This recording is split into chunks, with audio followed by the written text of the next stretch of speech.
Cyber ক্র্যাকারের ethical hacking কোর্সের নতুন একটা ভিডিওতে আপনাদের সবাইকে স্বাগতম। আমি আছি আপনাদের সাথে রুবায়েত ফারহান। তাহলে আজকের এই ভিডিও হতে যাচ্ছে আমাদের টার্মার্কসের 7ম ভিডিও, এবং আজকের ভিডিওতে আমরা আপনাদের ইথিক্যাল হ্যাকিংয়ের মেইন যে টপিকগুলো সেগুলো মতো স্টার্ট করব। সো যারা এথিক্যাল হ্যাকিং কিংবা হ্যাকিং করতে চান, তো আজকে থেকে আমাদের একদম প্র্যাকটিক্যাল ভিডিওগুলো স্টার্ট হবে, এবং আমরা দেখাবো কীভাবে এগুলো বিভিন্ন প্রকার পেলোড কিংবা বিভিন্ন প্রকার এক্সপ্লয়েট কিংবা বিভিন্ন প্রকার ইভেশন টেকনিক কীভাবে কাজ করে, এবং কীভাবে এগুলোর মাধ্যমে বিভিন্ন মোবাইলের কন্ট্রোল আপনারা নিতে পারবেন, কিংবা ফেসবুক অ্যাকাউন্ট কিংবা ইমেল আইডি কিংবা অন্য যে কোনো ধরনের এই ধরনের অ্যাটাক কীভাবে মূলত আপনারা পারফর্ম করবেন, এই সবগুলো আমরা এখন থেকে মূলত প্র্যাকটিক্যালি যতটুকু দেখানো সম্ভব সব কিছু আপনাদের মতো দেখাবো। সবই আপনারা মোবাইল দিয়ে টার্মার্কসের মাধ্যমে করতে পারবেন। আর যাদের কম্পিউটার ল্যাপটপ আছে তাদের তো এগুলো ডেফিনেটলি করতে পারবেন। সো আজকের ভিডিওর মাধ্যমে আমাদের এই প্র্যাকটিক্যাল টপিকগুলো স্টার্ট হবে, এবং আমরা ধীরে ধীরে সকল কিছু আপনাদের পরবর্তী ভিডিওগুলো থেকে আলোচনা শুরু করব। সো আজকের ভিডিওতে আমরা এগুলো নিয়ে একদম বেসিক আলোচনা করব। শুধুমাত্র এক ভিডিও দেখে তো আপনি সকল কিছু করতে পারবেন না। আজকের ভিডিওতে আমরা জাস্ট একদম প্রসেসটা বুঝাবো যে কীভাবে মূলত আপনারা এগুলো করবেন, এবং আস্তে আস্তে আরও পরবর্তীতে আরও ভিডিও আসবে যেগুলোর মাধ্যমে আরও বিভিন্ন অ্যাডভান্স টপিকগুলো আর ভালোভাবে বোঝানো হবে। সো আজকের ভিডিওর মাধ্যমে আমরা আমাদের এথিক্যাল হ্যাকিংয়ের মেইন যে টুলটা আছে সেই টুলটার নাম মূলত আমাদের মেটাসপ্লয়েট ফ্রেমওয়ার্ক। এটা মূলত টার্মার্কস ইনস্টল করব, এবং এটার মাধ্যমে কীভাবে আপনারা বিভিন্ন প্রকার পেলোড জেনারেট করতে পারেন কিংবা বিভিন্ন প্রকার রিভার্স শেল ক্রিয়েট করতে পারেন, সেগুলো মূলত আমরা আজকের ভিডিওতে শিখব। তো আজকে একদম বেসিক আমরা মেটাসপ্লয়েটেবল ইনস্টল করব, এবং তার মাধ্যমে একটা আগে থেকে তৈরি করা পেলোড কীভাবে আপনারা সেট আপ করবেন সেটা মূলত আজকে দেখাবো। তাছাড়া মেটাসপ্লয়েট নিয়ে আমাদের আরেকটা ভিডিও থাকবে, সেটাই মূলত আমাদের যত অ্যাডভান্স বিষয়গুলো আছে এবং কীভাবে আপনারা এগুলো আরও ভালোভাবে ইউজ করতে পারবেন সেগুলো মূলত আলোচনা করব। তাহলে চলুন আজকে ভিডিও স্টার্ট করা যাক। তো স্টার্ট করার আগে আমি আগেই বলে দিচ্ছি, মেটাসপ্লয়েটেবল ইনস্টল করার জন্য আপনাদের মিনিমাম অন্তত 1 থেকে 2 জিবি স্পেস দরকার হবে, এবং এটার ইনস্টলেশন প্রসেস অনেক সময় সাপেক্ষ হবে। মিনিমাম 20 মিনিট সময় লাগবে। আমার ক্ষেত্রে এরকম 20 মিনিট সময় লেগেছিল। আপনাদের নেট যদি স্লো থাকে তাহলে আরও বেশি সময় লাগবে। সো আমার অলরেডি ইনস্টল করা আছে, কিন্তু আমি আপনাদের প্রসেসটা আবার দেখাচ্ছি, কারণ অলরেডি এটা ইনস্টল করতে অনেক সময় লাগে। সো আপনাদের সবার আগে আপনাদের পিকেজি আপগ্রেড করে নেবেন। So PKG update and PKG upgrade, so এটা করে নেবেন। সো এটা করার পর আপনার এখান থেকে একটা রিপো ইনস্টল করতে হবে, যেটা মূলত পিকেজি ইনস্টল আনস্টেবল.রিপো। সো এটা আমার অলরেডি ইনস্টল করা আছে। সো বেসিক্যালি সাধারণ ক্ষেত্রে মোবাইলে আপনার যদি জাস্ট পিকেজি ইনস্টল মেটাসপ্লয়েট লিখেন তাহলেই মেটাসপ্লয়েট ইনস্টল স্টার্ট হয়ে যায়, কিন্তু অনেক ক্ষেত্রে দেখা যায় এইভাবে মেটাসপ্লয়েট ইনস্টল করা যায় না, আমাদের আনএবল টু লোকেট প্যাকেজ দেখায়। সো এই কারণে আমরা গিটহাব থেকে সরাসরি আমরা মেটাসপ্লয়েটেবল ইনস্টল করব। সো গিটহাব থেকে মেটাসপ্লয়েটেবল ইনস্টল করার জন্য আপনাদের এরকম রেপো, তাছাড়া বিভিন্ন প্রকার প্রোগ্রামিং ল্যাঙ্গুয়েজ যেমন মতো রাবি, ক্ল্যাং এবং পাইথন, এই তিনটা আপনাদের ইনস্টল করা থাকতে হবে। যেহেতু আমি এগুলো আগে আপনাদের ইনস্টল করা দেখিয়েছি, আমি এই কারণে ইনস্টল করলাম না। তো যারা মধ্যের ভিডিওগুলো স্কিপ করেছেন তাদের আমি বলে দিচ্ছি, তাদের মূলত 3টা প্রোগ্রামিং ল্যাঙ্গুয়েজ মতো ইনস্টল করা থাকতে হবে। একটা রাবি, ক্ল্যাং আর পাইথন। সো এই 3টা ইনস্টল করে তারপরে আপনারা বাকি প্রসেসগুলো কন্টিনিউ করবেন। সো আমি আপনাদের একটা ইনস্টল করে দেখাচ্ছি, ইপিকেজি ইনস্টল ক্ল্যাং, তারপর আপনারা ওয়াই দিয়ে দিবেন, তাহলে এটা ইনস্টল হয়ে যাবে। তো এই ক্ল্যাংয়ের মতোই ঠিক এরকমভাবে আপনারা রাবি এবং পাইথন দুইটা ইনস্টল করবেন। তারপর আমরা মেইনলি আমাদের গিটহাব মূলত আমরা ইনস্টল করব, মানে গিটহাব ইনস্টল না, মেটাসপ্লয়েটেবল ইনস্টল করব গিটহাবের মাধ্যমে। সো এটা আমাদের ইনস্টল করার জন্য আমাদের এখান থেকে লিখতে হবে গিট ক্লোন, তারপর আপনারা লিখবেন https, তারপরে সেমিকোলন, তারপর /, তারপর লিখবেন github.com। তারপর আপনার এখান থেকে লিখবেন গুস, GUSHMAZUKO,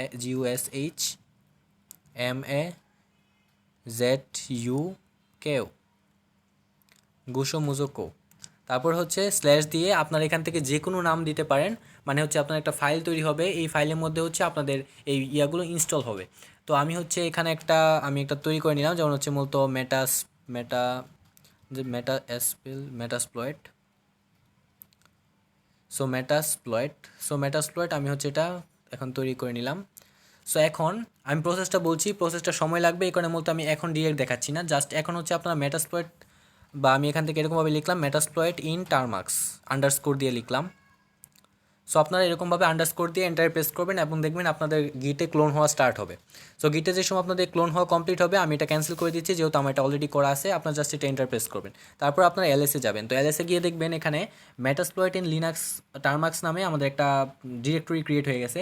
সো এই ডিরেক্টরিতে গিয়ে আপনাদের পরবর্তী প্রসেস মতো করতে হবে। তো সেটা করার জন্য আপনাদের এখান থেকে লিখতে হবে সিডি, তারপরে লিখবেন হচ্ছে মেটাসপ্লয়েট, মেটাএসপিএলওআইটি, মেটাসপ্লয়েট ইন টারমাক্স।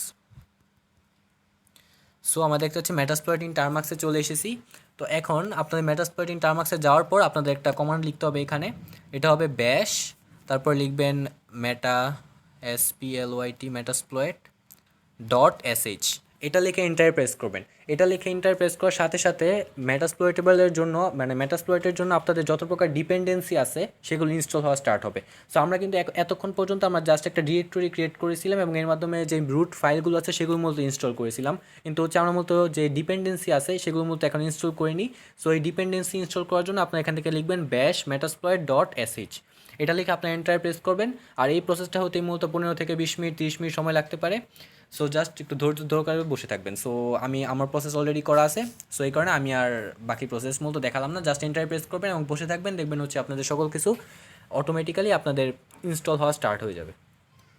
সো এখন হচ্ছে আমি আপনাদের মেটাসপ্লয়েটেবল নিয়ে একটু আলোচনা করি। তো মেটাসপ্লয়েটেবল হচ্ছে একটা অনেক অ্যাডভান্স একটা টুল। তো এই টুলটার মাধ্যমে আমরা বিভিন্ন প্রকার পেলোড জেনারেট করতে পারি এবং এই পেলোডগুলোর মাধ্যমে আমরা হচ্ছে কিছু অ্যাপিকে ফাইল তৈরি করতে পারি এবং এই অ্যাপিকে ফাইল আমরা হচ্ছে যখন কোনো ডিভাইসে পাঠাবো কিংবা কোনো ধরেন ফেসবুক অ্যাকাউন্টে ইনস্টাগ্রাম অ্যাকাউন্টে পাঠাবো, তো এখানে যদি এই অ্যাপিকে ফাইলে ক্লিক করে তাহলে হচ্ছে ওই ইয়াটার ওই হতে পারে সফটওয়্যার, হতে পারে ডিভাইস, ওটার একটা রিমোটলি কন্ট্রোল আমরা পেয়ে যাই।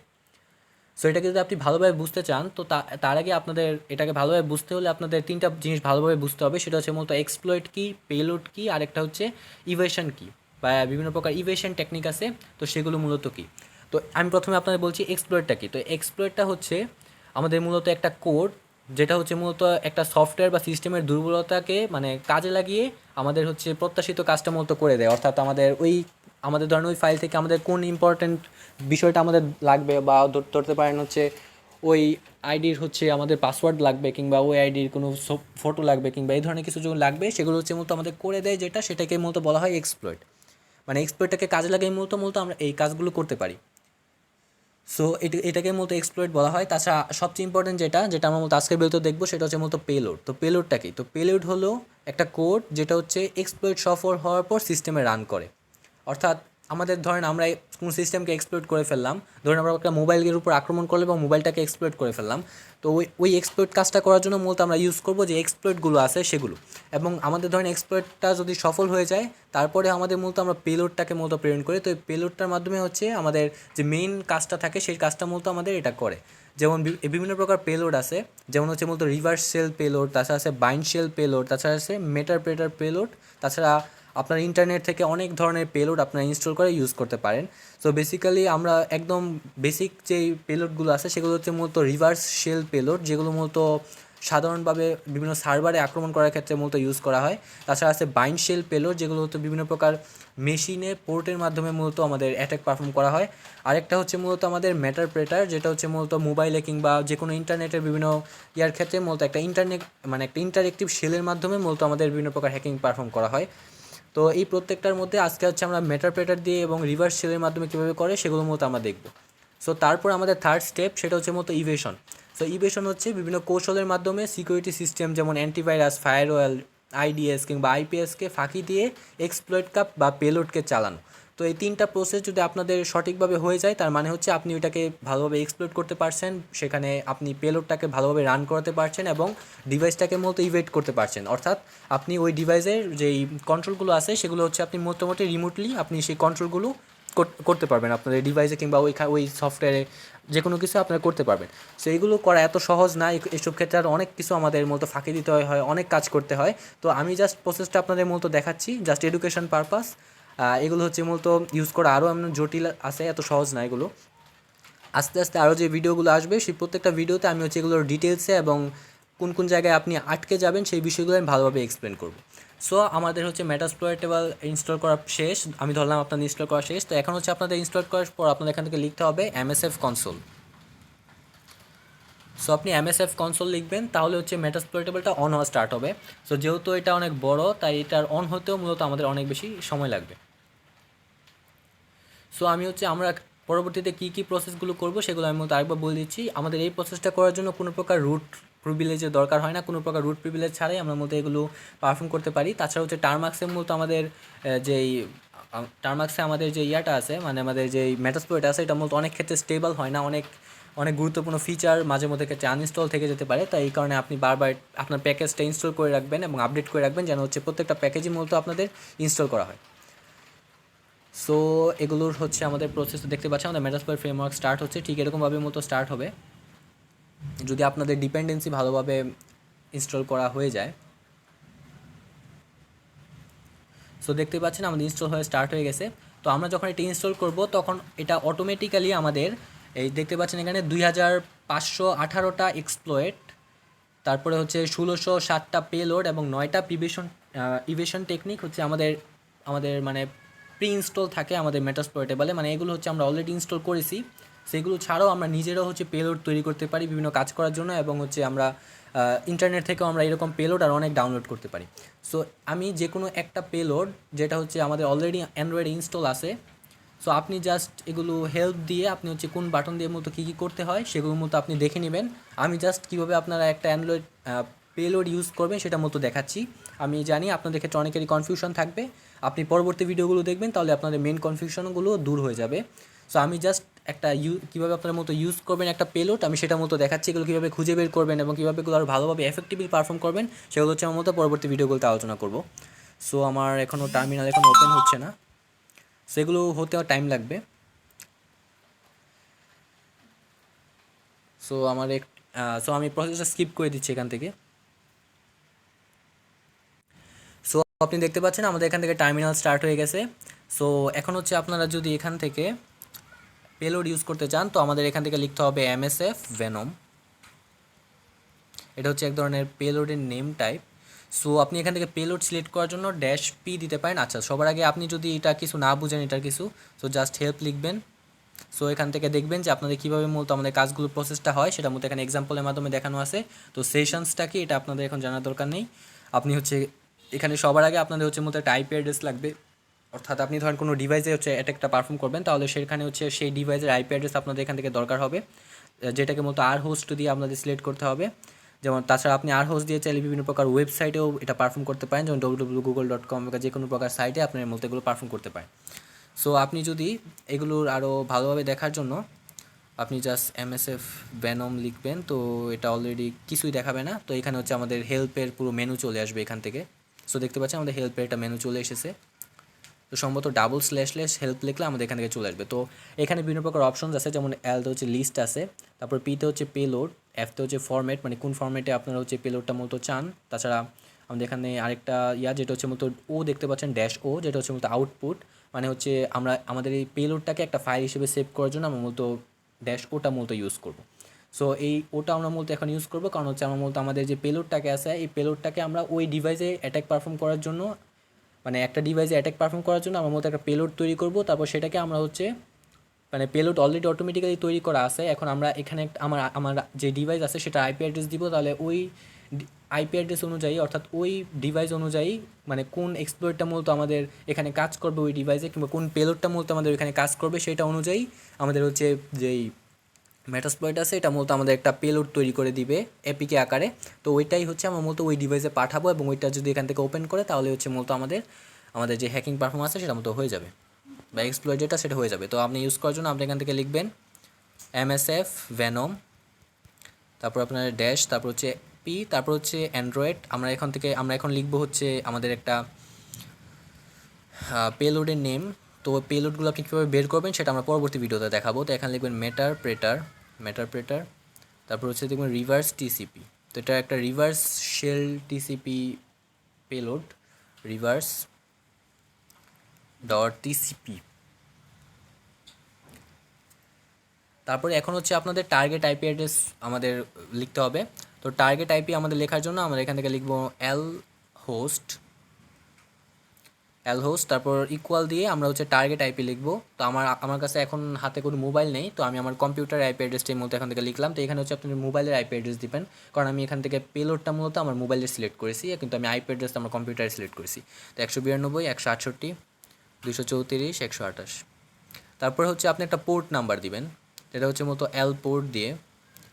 সো এল পোর্ট আপনাদের মোবাইলে হচ্ছে একদম ডিফল্টলি আমাদের এল পোর্ট থাকে হচ্ছে 4টা 4, এটা হচ্ছে আমাদের ডিফল্ট পোর্ট। তারপরে হচ্ছে আপনার এখান থেকে একটা আউটপুট, আমরা হচ্ছে কীভাবে আউটপুট আকারে মূলত আপনারা আমাদের পেলোডটা পেতে চান সেটা মূলত আপনাদের সিলেক্ট করতে হবে।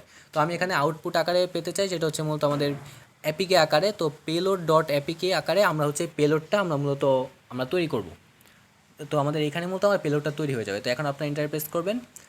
সো এখন দেখবেন আমাদের এক্সিকিউট হতে থাকবে আমাদের এই কাজটা।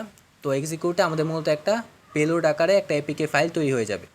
সো ওই এপিকে ফাইলের মাধ্যমে মূলত আমরা এটাকে আমাদের কাঙ্ক্ষিত যে ডিভাইস, অর্থাৎ যে ডিভাইসে আমরা আইপি অ্যাড্রেস দিয়েছি ওই ডিভাইসে হচ্ছে মূলত আমাদের যেই পেলোডটা আছে এটা মূলত ইনস্টল হয়ে যাবে, এবং তারপর থেকে আমরা মূলত ওই ডিভাইসে অ্যাক্সেস পেয়ে যাব, যদি হচ্ছে ওই ডিভাইসে মূলত আমাদের যেই এপিকে ফাইলটা আছে সেটা মূলত আমরা পাঠাই। সো আমাদের প্রসেস মূলত এতটুকুই থাকবে। এতটুকুর মাধ্যমে আপনারা হচ্ছে কীভাবে মূলত পেলোডটাকে ইউজ করতে পারেন সেটুকু মূলত আপনারা জেনে যাবেন। সো যেহেতু দেখতেই পাচ্ছেন ইনলয়েড পেলোড দেখতে পাচ্ছেন, আমার যেহেতু এটা মেটারপ্রেটার -reverse ডট আইপি। সো যেহেতু আমার অলরেডি এরকম একটা পেলোড তৈরি করা আছে, তো এই কারণে মতো আমার এরকম দেখাচ্ছে। তো দেখতে পাচ্ছেন আমাদের পেলোড ডট অ্যাপিকে নামে একটা ফোল্ডার তৈরি হয়ে গেছে, এবং এইখানের মাধ্যমে আমরা হচ্ছে চাইলে আমরা এই ধরনের পেলোড তৈরি করতে পারি। সো আমার মনে হয় না আমার কোনো ইরর এখানে হয়েছে। সো সরি, আমার হচ্ছে এখানে একটা ইরর হয়েছে। তো এখানে হচ্ছে আমরা হচ্ছে যেখানে রিভার্স ডট টিসিপি ছিল, তো এখানে হচ্ছে মূলত একটা আন্ডারস্কোর হবে। সো ডটের জায়গায় একটা আন্ডারস্কোর হবে। তো এখন যদি আপনি দেবেন তাহলে হচ্ছে দেখবেন যে আপনাদের একটা পেলোড ডট অ্যাপিকে তৈরি হয়ে যাবে। তো এই পেলোড ডট অ্যাপিকেটা আপনি কীভাবে মতো ইউজ করবেন এবং কীভাবে সেটা দিয়ে আপনার হচ্ছে বাকি কাজগুলো পারফর্ম করবেন সেগুলো আমরা পরবর্তী ভিডিওতে দেখব। সো আজকের ভিডিওতে আপনি জাস্ট এই মেটাস পোর্টেবল ইনস্টল করে জাস্ট একটু সাধারণ কিছু ইউজ জেনে রাখুন। পরবর্তী ভিডিওতে আমরা কীভাবে রিভার্স শেল করতে হয়, TCP reverse shell, HTTP reverse shell এবং অ্যান্ড্রয়েডের সিকিউরিটি যেগুলো আছে সেগুলোকে কীভাবে বাইপাস করতে হয় সেগুলো মূলত পরবর্তী ভিডিওতে দেখাবো। সো আজকের জন্য এতটুকুই। যারা এখন চ্যানেলটিতে আছেন এটাকে সাবস্ক্রাইব করবেন, লাইক করবেন, কমেন্টে আপনার মূল্য মতামত জানাবেন। তো দেখতেই পাচ্ছেন আমাদের যে পেলোডটা আছে এটার সাইজ হচ্ছে 10,236 বাইট, এবং পেলোড ডট অ্যাপিকে নামে আমার এটা সেভ হয়ে গেছে। সো আপনাদের এতটুকু প্রসেস আপনারা করে নেবেন। তো বাকি প্রসেসটা আমরা পরবর্তী ভিডিওতে দেখাবো। তো আজকের জন্য এতটুকুই। Thanks for watching.